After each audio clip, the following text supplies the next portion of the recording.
Welcome back to my channel. तो आज हम सर्विस मार्केटिंग का एक इम्पोर्टेंट टॉपिक सर्विस क्वालिटी करने जा रहे हैं। जो सर्विस क्वालिटी है वो कस्टमर सेटिस्फैक्शन एंड हमारे ब्रांड ग्रोथ में हेल्प करती है, जिससे जो हमारे मतलब सर्विस है उसकी क्या करती है, प्रॉफिटेबिलिटी मैक्सिमाइज होती है। ठीक है, हम सबसे पहले इसका मीनिंग पढ़ लेते हैं। What is service quality. ठीक है, service quality is how well service meets और exceed customer expectations. Service quality क्या होती है कि सर्विस कैसी मिली है और कस्टमर की एक्सपेक्टेशंस क्या है। ठीक है, unlike product service are intangible. जो सर्विस होती है वो क्या होती है, इंटेंजिबल होती है। इसके लिए हमें क्या करना पड़ता है, कस्टमर को सेटिस्फाइड करना पड़ता है। ठीक है, और कस्टमर को एक क्या करना पड़ता है, एक क्वालिटी वाला कस्टमर एक्सपीरियंस उन्हें देना पड़ता है। ठीक है, इसके बाद दे रखा है customer receive service on time in the right manner and with respect is consider high service quality. अगर हम किसी कस्टमर को जो सर्विसेज है वो टाइम पर एक राइट मैनर में और रिस्पेक्ट के साथ प्रोवाइड करेंगे तो वो क्या होएगा, हमारी हाई सर्विस क्वालिटी होएगी, जिससे हमारा कस्टमर क्या होगा, सेटिस्फाइड होएगा। ठीक है, और उसकी वर्ड ऑफ माउथ अच्छा होगा। ठीक है, वो हमें पॉजिटिव रिव्यू देगा। ठीक है, और हमारे पास बार बार आएगा। ठीक है, इसके बाद हमें इसकी एक डेफिनेशन दे रखी है जो कि परशुरामन, जिथामल एंड बेरी के द्वारा दी गई है। ठीक है, जो दी गई है हमारे को, service quality is a degree of which a service meets और exceeds customer expectations, measure in term of reliability, responsiveness, assurance and empathy of tangibles. जो सर्विस क्वालिटी है उसमें क्या क्या होना चाहिए हमारा, वो रिलायबल होनी चाहिए, रिस्पॉन्सिवनेस होनी चाहिए उसके अंदर, एश्योरेंस होना चाहिए एंड एम्पैथी एंड टेंजिबिलिटीज़ होनी चाहिए एक सर्विस क्वालिटी के अंदर, जिससे हमारी सर्विस क्वालिटी क्या होएगी, अच्छी मानी जाएगी। ठीक है, इसके बाद हम सर्विस क्वालिटी के डायमेंशंस पढ़ लेते हैं। ठीक है, सर्विस क्वालिटी में क्या क्या हमारे डायमेंशंस होने चाहिए। जो सर्विस है वो रिलायबल होनी चाहिए। ठीक है, उसके बाद रिस्पॉन्सिवनेस होनी चाहिए, जो हमने काम बोला है हमें उसी तरीके का हमें काम प्रोवाइड करना है। ठीक है, एश्योरेंस होनी चाहिए।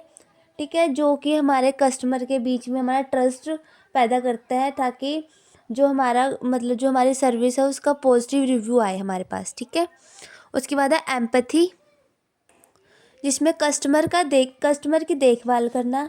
ठीक है, उनको एक पॉजिटिव इन्वायरमेंट प्रोवाइड करना और उन्हें एक गुड सर्विस प्रोवाइड करना इंक्लूड किया जाता है। ठीक है, उसके बाद है हमारा जो है टेंजिबल्स।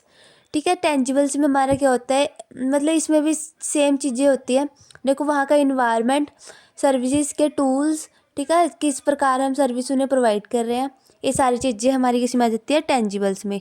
ये सारे जो है हमारे जो सर्विस क्वालिटी के डायमेंशंस में आते हैं। ठीक है, सर्विस क्वालिटी को हम सर क्वाल के नाम से भी जानते हैं। ठीक है, सर क्वाल।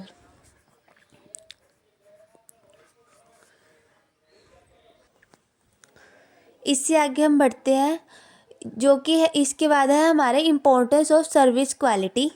ठीक है, इसकी ज़रूरत क्यों पड़ती है। ठीक है, इंक्रीज कस्टमर सेटिस्फैक्शन, जो मैंने बताया था आपको। ठीक है, कस्टमर को सेटिस्फाइड करेंगे अगर हमारी सर्विसेज अच्छी होगी। ठीक है, जनरेट कस्टमर लॉयल्टी एंड रिटेंशंस। ठीक है, इससे क्या होएगा, हमारे कस्टमर की लॉयल्टी बढ़ेगी और हमारा जो मतलब कस्टमर का जो रिटेंशंस है वो भी हमारे इंक्रीज़ होंगे। उसके बाद थर्ड पॉइंट है हमारा जनरेट अ कॉम्पिटिटिव एडवांटेजेस। ठीक है, अगर हमारी सर्विस क्वालिटी अच्छी होगी तो हम कॉम्पिटिटिव्स है, जो हमारे कॉम्पिटिटर्स है हमारे, उनके साथ हम क्या कर सकेंगे, बीट कर सकेंगे और हम उनसे ज़्यादा आगे बढ़ पाएंगे। ठीक है, उसके बाद फोर्थ पॉइंट है हमारा reduce complaints and negative complaints. ठीक है, जो हमारे जो कंप्लेंट्स आ रही है, नेगेटिव कंप्लेंट्स आती है हमारी, उसको हम क्या करेंगे, कम कर देंगे। जो हमारे नेगेटिव रिव्यूज़ आते हैं, हम उनको भी क्या कर सकते हैं, सर्विस क्वालिटी से क्या कर सकते हैं, कम कर सकते हैं। उसके बाद है हमारा fifth point, increase revenue and profitability. ये भी मैंने आपको बताया, अगर हमारी सर्विस क्वालिटी अच्छी होगी तो हमारा क्या होएगा, रिवेन्यू एंड प्रॉफिट्स क्या होंगे, इंक्रीज हो जाएंगे। सिक्स्थ पॉइंट है हमारा enhance brand reputation and trust.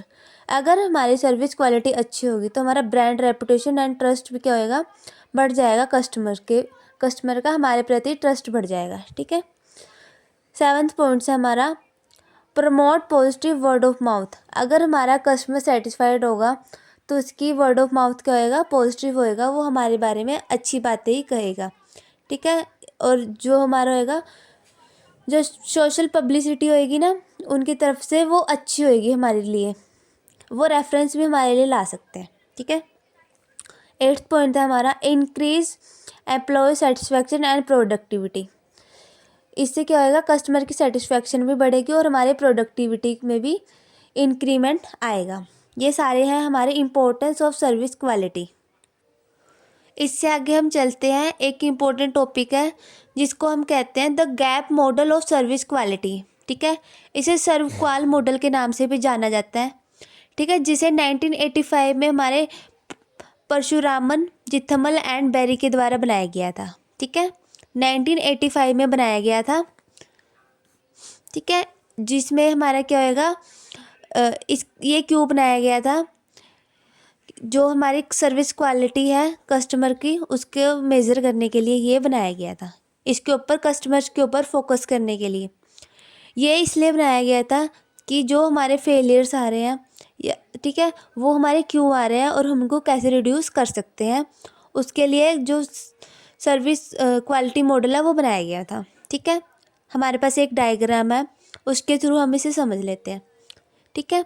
हमारे 5 गैप्स होते हैं टोटल। ठीक है। इसमें हम सारे इंक्लूड कर रहे हैं। सबसे मतलब हमें ये डायग्राम बनाना पड़ेगा, उसके थ्रू हम इसको समझ लेंगे। सबसे पहले तो क्या होएगा, हमारे को किसी सर्विस की नीड पड़ेगी, वर्ड ऑफ माउथ कम्युनिकेशन होएगी, पर्सनल नीड्स होएगी और पास्ट एक्सपीरियंस होएंगे। ठीक है। इसके थ्रू हम क्या करेंगे, हमारी एक्सपेक्टेड सर्विसेज होएगी जो हमें चाहिए। ठीक है। और जो हमारी एक्सपेक्टेड सर्विसेज है और जो हमारी management perception of consumer expectations है, ठीक है, वो जो इसके बीच में गैप होएगा वो गैप नंबर 1 होएगा। ठीक है। और जो गैप नंबर 2 होएगा वो होएगा management perception of consumer expectation and service quality specification के बीच में जो गैप होएगा वो होएगा हमारा गैप नंबर 2। उसके बाद है जो service quality and specification and service delivery के बीच में जो हमारा गैप होगा वो होगा हमारा gap number 3। And service delivery and external communication to consumer, जो इन दोनों के बीच में गैप होगा वो होगा गैप नंबर 4। ठीक है। Expected services and perceive services के बीच में जो गैप होगा वो होगा हमारा गैप नंबर 5। ठीक है। हमारे जो 5 तरीके के गैप होंगे। ठीक है। मतलब ये गैप क्यों होते हैं, जैसे अगर हम किसी की उनकी बात नहीं समझ पाते, ठीक है, अगर मतलब हम उनको पॉजिटिव चीज़ें नहीं दे पाते तो वो सेटिस्फाइड नहीं होंगे, तो हमारे कस्टमर और जो हमारा कस्टमर है और जो सर्विस प्रोवाइडर है उसके बीच में गैप बन जाएगा और वो हमारे से जो प्रॉपर सेटिस्फेक्शन है वो नहीं ले पाएंगे। ठीक है। और इन गैप को हमें कम से कम रखना पड़ता है। ठीक है। इसलिए हमें इसे स्टडी करना है। ठीक है। जो 5 के 5 गैप मैंने आपको बताए हैं उनको हम एक एक करके समझ लेते हैं। ठीक है। अब जो मैंने आपको डायग्राम दिखाया है उसके थ्रू मैंने आपको बताया है कि हमारे 5 तरीके के गैप होंगे। ठीक है। हम उसको अलग अलग करके पढ़ रहे हैं। सबसे पहले जो हमारा गैप है वो है हमारा gap between expected services and management perception of consumer gap. ठीक है। जो हमारे एक्सपेक्टेड सर्विसेज है और जो मैनेजमेंट ने हमें जो मैनेजमेंट की परसेप्शन है कंज्यूमर के प्रति, उसके बीच का जो गैप होगा वो हमारा होगा गैप नंबर 1। वो हमारा होगा नॉलेज गैप। इसको हम नॉलेज गैप के नाम से भी जानते हैं। ठीक है। इसको हम एग्जाम्पल के थ्रू समझ लेते हैं। A hotel thinks business traveller want to free wifi but they actually expected quite room, fast check in and shuttle service. इसका क्या मतलब है, जो एक होटल है उसमें जो बिजनेस ट्रैवलर है वो क्या अगर जो हमारे सर्विस प्रोवाइडर वो सोच रहा है कि जो हमारा जो ट्रैवलर है उसको क्या चाहिए, फ्री वाईफाई चाहिए, बट उसे क्या चाहिए, रूम चाहिए जिसमें शांति हो, ठीक है, और शटल सर्विसेज चाहिए। इससे हमें क्या पता चलता है, जो सर्विस प्रोवाइडर है जो कस्टमर है उसके बीच में क्या है, नॉलेज का गैप है, ठीक है, इसे हमें कम से कम रखना होता है। उसके बाद हमारा है गैप नंबर 2, वो है gap between management perception of consumer expectation and translation of perception into service quality specification, ठीक है। ये हमारा गैप नंबर 2 है, इसको पॉलिसी गैप के नाम से भी हम जानते हैं। इसका एग्जांपल हम समझ लेते हैं। Consumer wants credit card issue resolve immediately, bank policy says complaint are handle in fix 3 hours slot. मतलब इसमें क्या है, जो कस्टमर है वो क्या चाहता है कि मेरे मतलब जो हमारी सर्विसेज है वो क्या हो, हमारे साथ के साथ जल्दी हो जाए। बट जो बैंक है वो क्या कह रहा है कि जो हमारी सर्विसेज है, मतलब जो हमारा जो आपने कंप्लेंट दी है, ठीक है, उसको 3 घंटे के अंदर ही सॉल्व किया जा सकेगा। इससे क्या हो रहा है, हमारा गैप बढ़ रहा है। हमें कस्टमर की नीड्स के अकॉर्डिंग गैप्स को भी मैनेज करना पड़ेगा, ठीक है। हमें उनकी नीड्स का भी पता लगना चाहिए, उसके अकॉर्डिंग हम गैप्स रखेंगे ताकि कस्टमर की नीड्स टाइम पर पूरी हो सके, ठीक है। उसके बाद है हमारा गैप नंबर 3, वो किसके बीच में है, gap between service quality specification and service delivery. इसको हम परफॉर्मेंस गैप के नाम से भी जानते हैं। एग्जाम्पल समझ लेते हैं। जैसे कि अगर कोई रूम है, उसका टाइमिंग क्या है क्लीनिंग की, वो है 10 बजे, बट वो क्या हो रहा है इन रियलिटी, वो क्या हो रहा है 1 बजे, दोपहर को 1 बजे क्लीन हो रहा है। तो जो उन्होंने बोला है और जो वो सर्विसेज दे रहे हैं उसके बीच के गैप को हम क्या बोलेंगे, परफॉर्मेंस गैप, कि वो हमारे मतलब उसको टाइमली पूरा नहीं कर रहे हैं, ठीक है। ये भी हमारा क्या होगा, सर्विस क्वालिटी गैप के अंदर डाला जाएगा, ठीक है। ये भी हमारा गैप नंबर 3 है। इसके बाद हम गैप नंबर 4 की ओर चलते हैं। वो है हमारा service delivery and external communication के बीच में, ठीक है, जिसको हम कम्युनिकेशन गैप के नाम से भी जानते हैं। जैसे मान लीजिए एडवर्टाइजिंग में दिखाया गया जो लग्जरी रूम है उसके अंदर हमें क्या मिलेगा, फ्री वाईफाई मिलेगा, स्पा मिलेगा एंड 24/7 रूम सर्विसेज मिलेगी, ठीक है। बट क्या होता है रियलिटी में, क्या होता है जो वाईफाई है वहाँ का वो स्लो है, ठीक है, स्पा हमारा बंद है और सर्विस क्या हो रही है, हमारी डिले हो रही है। जो हमने बोला है, ठीक है, वो हम पूरा नहीं कर पा रहे, जिससे हमारे कस्टमर का और सर्विस प्रोवाइडर के बीच में क्या होएगा, हमारा गैप बन जाएगा। वो हमारा होगा गैप नंबर 4, ठीक है। उसके बाद है हमारा गैप नंबर 5, जो है हमारा perceive service and expected services के बीच में, जिसको हम क्या कहते हैं, customary gap and perception gap के नाम से भी हम इसको जानते हैं, ठीक है।